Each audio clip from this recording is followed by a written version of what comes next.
गोवर्धन, किसका वर्धन? गाय का। गो मतलब गाय, गाय का वर्धन भगवान करते हैं। आजकल हम लोग गाय की सेवा करना भूल गए, गाय का आदर करना भूल गए, गाय की सेवा शुश्रूषा करना भूल गए। आजकल बदलता हुआ दौर, बदलता हुआ समय, जो पुराना भारत था जिस के लिए भगवान अवतार लेते थे।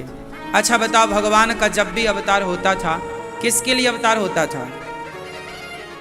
विप्र, धेनु, धेनु मतलब गाय, सुर मतलब देवता, संत हित, भक्तों के हित के लिए, गाय के हित के लिए, संतों के हित के लिए, राष्ट्र के हित के लिए भगवान अवतार लेते हैं। जब जब हो यह धर्म की हानि, बाढ़हि असुर अधम अभिमानी, तब तब धरि प्रभु विविध शरीरा, परित्राणाय साधूनां विनाशाय च दुष्कृताम, धर्म संस्थापनार्थाय संभवामि युगे युगे। भगवान का अवतार क्यों होता है? जब गाय पर अत्याचार बढ़ता है। विप्रधेनु, दूसरे नंबर पे गाय, गाय को रखा है। गाय पर जब अत्याचार होता है तब भगवान रोते हैं, कष्ट होता है भगवान को कि मेरी गाय परेशान है। भगवान गैया चराते हैं, नाम पड़ा गोपाल। गोवर्धन क्यों उठाए? कि इस गोवर्धन की तलहटी पर हमारी गैया घास खाती है। जहां गाय को पेट भर भोजन मिल जाए वो जगह सुरक्षित होनी चाहिए। भगवान ने उस जगह को अपने हाथ में लिया जिस जगह पर गौ माता चरती है, विचरण करती है। और आजकल गौचर भूमि, आपको पता है गांव गांव में सरकारी रिकॉर्ड में गौचर भूमि होती है। आप जानते हैं इन बातों को? सरकार के खसरा में, सरकार के कागज में गौचर भूमि मेंशन होती है। क्या भूमि? हर गांव में ये भूमि होती है। आजकल लोग क्या करते हैं? कब्जा कर लेते हैं। तो जितनी गाय की भूमि थी लोगों ने कब्जा कर लिया। आज के 50 साल पहले तक आपने देखा होगा, मैंने तो अभी तक देखा है 20 साल पहले तक, 10 साल पहले तक हमारे गांव में भी पहले गायों के लिए बहुत जगह हुआ करती थी। ऊंची जगह है तो गाय की गौचर हो गई, नदी के किनारे का जो टिप्पा था वो गाय का। एक सैर होती थी पगडंडी, गांव में ना एक गांव से दूसरे गांव तक जाने के लिए एक रास्ता हुआ करता था। उस रास्ते के बहुत दूर तक चारों तरफ भूमि होती थी, वो सरकारी भूमि होती थी। तो अब किसानों ने क्या किया, जो सैर होती थी वो ना बगल के किसानों ने खोद खोद के पूरी जगह खत्म कर दी और गौचर भूमि पे कब्जा कर लिया। इसलिए तो अब गाय सड़कों में बैठने लग गई। जब गाय की बैठने की जगह ही आप छीन लोगे तो गाय तो सड़क पर बैठेगी। ट्रक वाला आता है, गाय पे धक्का मारता, हाथ पांव टूट जाते हैं, तड़प के मर जाती है। या कोई कसाई आता है, भर के ले जाता है, बूचड़ खानों में काट देता है। पहले पहले हर गांव में सरकारी रिकॉर्ड में गौचर भूमि थी। शास्त्र कहते हैं कि गौचर भूमि पे कब्जा करने वाले की पीढ़ी, सारी पीढ़ी नरकगामी हो जाती है कि पापी तूने गाय की भूमि पे कब्जा कर लिया। जो गाय की गौचर भूमि पर कब्जा करता है उसकी तमाम पीढ़ियां नरकगामी हो जाती हैं। इसलिए कभी गाय की भूमि पर कब्जा ना करना। गाय की भूमि होती है, पता है ना आपको, सरकारी रिकॉर्ड में गौचर भूमि के नाम से मेंशन है, हर जगह होती है। आप कितने लोग इस बात को जानते हैं कि गांव में गौचर भूमि हुआ करती थी, हुआ करती है? कितने लोग जानते हैं? है ना? पहले हर गांव में गौचर भूमि होती थी, अब सब कब्जा हो गई। सरकार को चाहिए कि उस भूमि को फिर कब्जा मुक्त करा के और वो गाय को दे देना चाहिए। वहां गाय बैठे, वहां गाय खाए, उसी पे गाय रहे, फुटपाथ पे क्यों घूमे? अब गाय को चरने की जगह ही तो नहीं बची, कहां चरे, कहां जाए? इसलिए भगवान गौचर भूमि, गोवर्धन पर्वत क्या था, वहां उस पर्वत पे गैया चरती थी। तो भगवान कहते हैं जिस पर गाय चरती उस भूमि को मैं अपने हाथ पर उठा रहा हूं कि देखो आप लोग भी उस भूमि को बचाए रखना। ये बचाने का मैसेज था कि उस भूमि को बचाए रखना। भाई भूमि बचेगी तो गाय बचेगी। भूमि ही नहीं है गाय के लिए तो फिर गाय कौन रखेगा? गाय खरीदने के पहले तो ये व्यवस्था होती है ना कि चारा कहां से आएगा, भूसा कहां से आएगा। इसलिए भगवान तो गाय की सेवा करके नाम पड़ा गोपाल। क्या नाम पड़ा? गोपाल। मैं सबसे प्रार्थना करता हूं कि आप में से कोई यदि मेरी बात सुन रहा है और आपने भी गाय की भूमि पर कब्जा किया है तो गौचर भूमि पर कब्जा ना करिएगा, छोड़ दीजिएगा। क्योंकि उस भूमि पर यदि आपने कब्जा किया तो गौ माता के उस जो गाय मरती है सड़क पे तो उसका श्राप तो निकलता ही होगा ना, बद्दुआएं गाय भी बोलती होगी। बताओ, हम बैठे हैं सड़क में, हमारी जगह पहले तो तुमने कब्जा कर ली और गाड़ी और चढ़ा देते हो गाय पे, तो गाय नाराज हो जाएगी, फिर बहुत नुकसान होगा। गाय जब कृपा हटा लेती है तो वंश बढ़ना भूल जाता है, अर्थात वंश नहीं बढ़ता, फिर नाना प्रकार की समस्याएं उत्पन्न होती हैं। इसलिए पहली रोटी गाय को निकालने का विधान है। किसी की कृपा हो ना हो, हम पर गौ माता की कृपा होनी चाहिए। भगवान राम के वंश में एक राजा हुए हैं दिलीप। क्या नाम था? राजा दिलीप के कोई संतान नहीं हो रही थी, बड़े परेशान भये। तब वशिष्ठ जी से कहा कि संतान नहीं हो रही, क्या करें? बोले आप पर गौ माता की कृपा नहीं है, आपने गाय का अपमान किया है, गाय का अनादर किया है दिलीप, इसलिए तुम्हारे वंश नहीं बढ़ रहा है, तुम्हारी संतान नहीं हो रही है। क्या करें महाराज? भगवान गुरुजी ने कहा ये नंदिनी है, नंदिनी नाम की गाय, बोले इसकी सेवा करो। जब नंदिनी नाम की गाय को वो राजा दिलीप, भगवान राम के पूर्वज, जब दिलीप राजा ने सेवा करी और सेवा करके गाय को प्रसन्न किया तो गौ माता ने आशीर्वाद दिया कि राजन अब तुम्हारी संतान होगी। और राजा दिलीप के यहाँ गौ माता की कृपा से राजा रघु नाम के बेटा प्रकट हुए, उनके यहाँ बेटा हुआ रघु, जिनके नाम से रघुवंश पड़ा। राजा दिलीप के बेटा कौन हुए? रघु। रघु के नाम से रघुवंश पड़ा। रघुकुल रीति सदा चली आई, प्राण जाए पर। ये वही रघु हैं जो गाय की कृपा से भये। तो भगवान राम का भी वंश गाय की कृपा से बढ़ता है, तो आपका भी वंश गौ माता की कृपा से बढ़ेगा। इसलिए जिसके संतान नहीं है वो गाय की खूब सेवा करें, प्रेम पूर्वक गौ माता की सेवा करें। भारत देखो, कुछ बातें मैं बताता हूं तो लोग मजाक उड़ाते हैं। भागवत जी में लिखा है कि भरत जी 14 साल तक क्या खाए। अब लोग गाय के बारे में जानते नहीं तो मजाक उड़ाते हैं, गाय की महिमा समझते नहीं तो मजाक उड़ाते हैं। 14 साल तक भरत जी क्या खाए? भागवत जी में लिखा है, नवम स्कंध में भागवत जी में लिखा है कि भरत जी 14 साल तक गौ माता के गौमूत्र में जौ को पकाकर जौ का दलिया खाया। गौमूत्र में पकाते थे दलिया और वो भोग लगा करके खाते थे। भरत जी के बारे में लिखा है ऐसा। अब ये बात हम बोलें तो आज के बुद्धिजीवी जो कुत्ता से मुंह चटवाते हैं वो हमारा मजाक उड़ाने लग जाते हैं।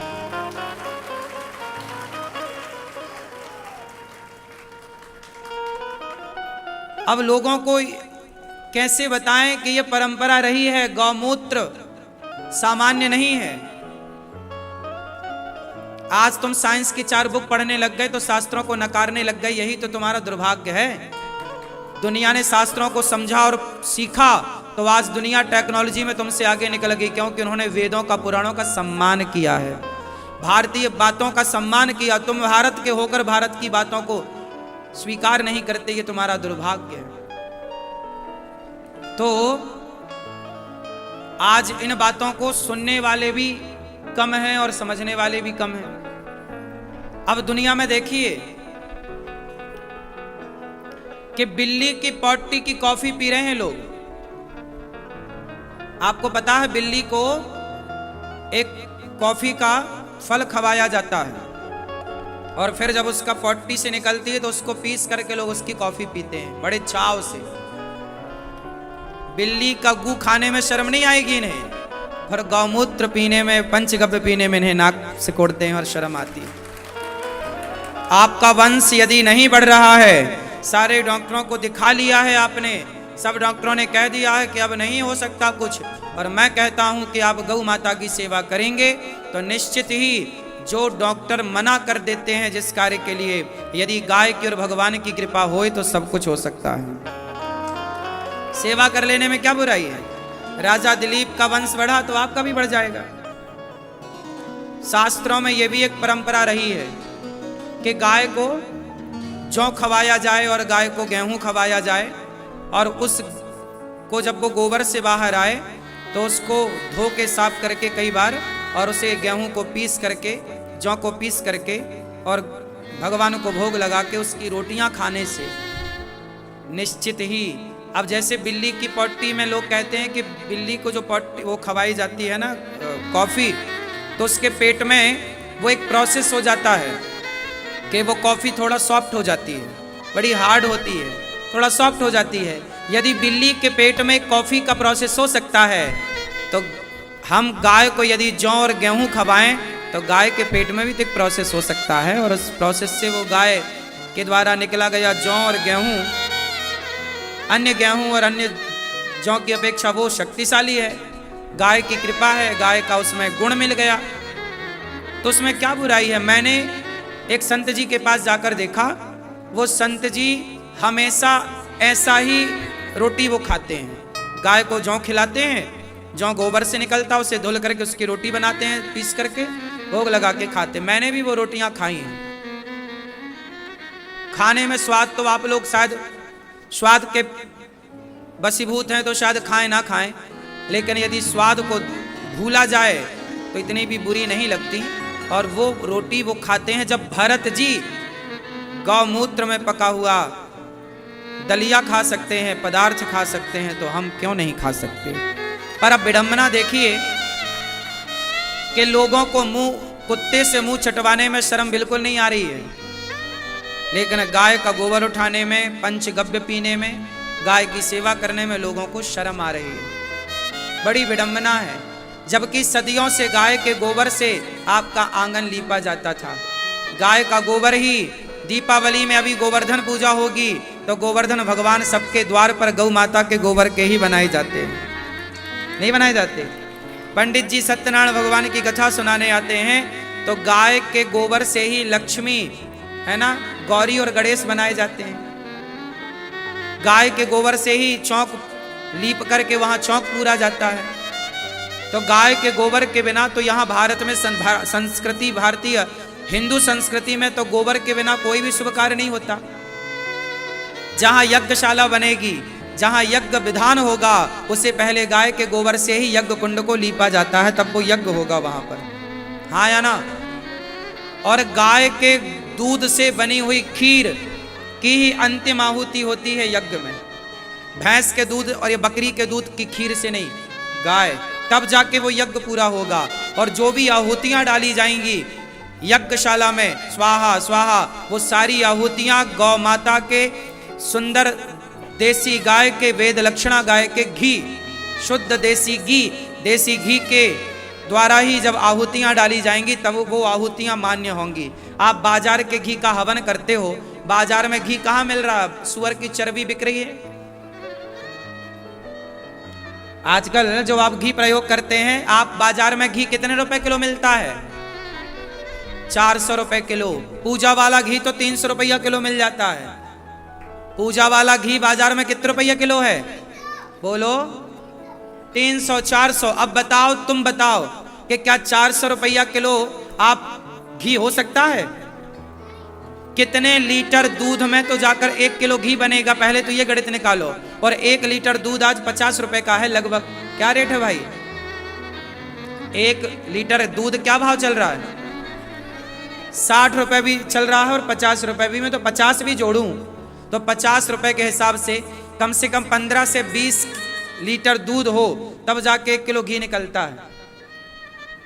उस हिसाब से देख लो तो भी ओरिजिनल घी 400 रुपए में आ ही नहीं सकता। उसकी कॉस्ट निकलेगी नहीं, उसकी लागत नहीं निकलेगी। तो बाजार में जो 400 रुपया किलो घी बिक रहा है पूजा के नाम पर, वो क्या है? वो जानवरों की चर्बी है। सुअर को उसके टुकड़े करके डाल दिए जाते हैं तो उसका पूरा तेल निकल आता है। वो तेल बिक रहा सीधा।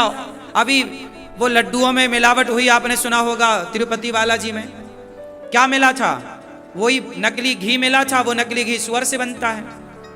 नकली घी कहां से बनता है? असली घी तो गाय के दूध, दही और मक्खन से बनता है। नकली घी कहां से बनता है? सुअर की चर्बी। एक सुअर यदि 50 किलो का हुआ, 100 किलो, एक सुअर कितने किलो का होता होगा भाई? 50-100 किलो का होता होगा।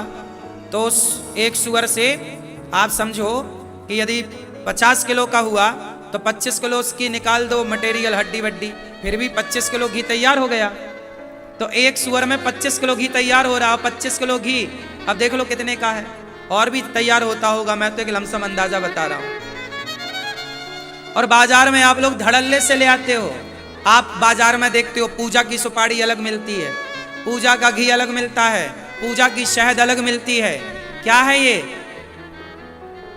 और तुम उसी से पूजा करते हो। भगवान की आराधना सुअर की चर्बी से करते हो। हे भगवान, तुम तो खुद सुअर खा रहे हो, भगवान को भी खवा रहे हो, तो तुम्हारा तो नाश ही होगा इस तरह। इसलिए आज किसी की पूजा अनुष्ठान सिद्ध नहीं होता। अब सोचो कि बड़े बड़े यज्ञ हो रहे हैं और उस यज्ञ में बाजार का घी प्रयोग हो रहा है, तो वो यज्ञ में सुअर ही तो चढ़ाया जा रहा है। इसलिए बाजार के घी का बिल्कुल प्रयोग बंद कर दो, घर पे ही बनाओ। गैया घर में रखो और गाय का शुद्ध दूध घी प्रयोग करो और बच्चों को स्वस्थ रखो। पहले के लोग बड़े समझदार थे कि गैया पालते थे कि दूध घी मस्त मिलेगा। आजकल के लोग अपने आप को कहते हैं समझदार, पर पालते हैं कुत्ता। कुत्ता थोड़ी दूध दे देगा कि कुतिया दे देगी दूध।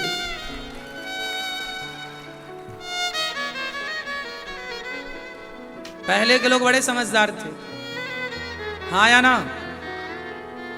लेकिन पुराने लोगों को लोग कहते हैं वो अनपढ़ थे। अनपढ़ थे इसलिए शुद्ध घी खाते पीते थे। तुम होशियार हो इसलिए तुम चर्बी खा रहे हो, हाँ या ना?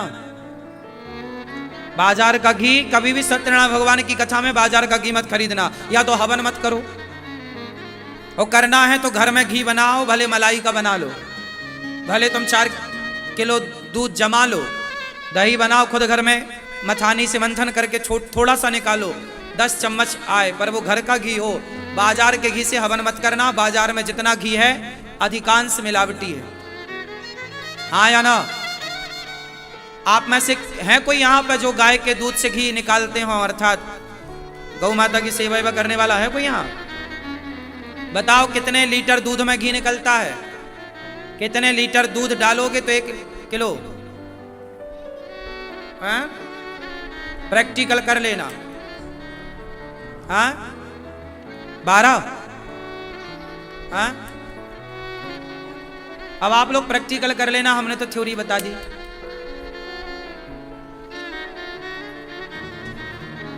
पांच किलो घी में तो 1 लीटर, 5 किलो दूध में 1 लीटर घी तो नहीं निकल सकता। हाँ, तो घर पे करना। बोले गौ माता की जय। मैया कहाँ चली? गौ माता की सेवा करने जाओ, सेवा करना गाय की, ठीक है? गाय की सेवा करना। गाय आज बड़ी परेशान है। गाय को राज्य माता का दर्जा महाराष्ट्र में मिला है।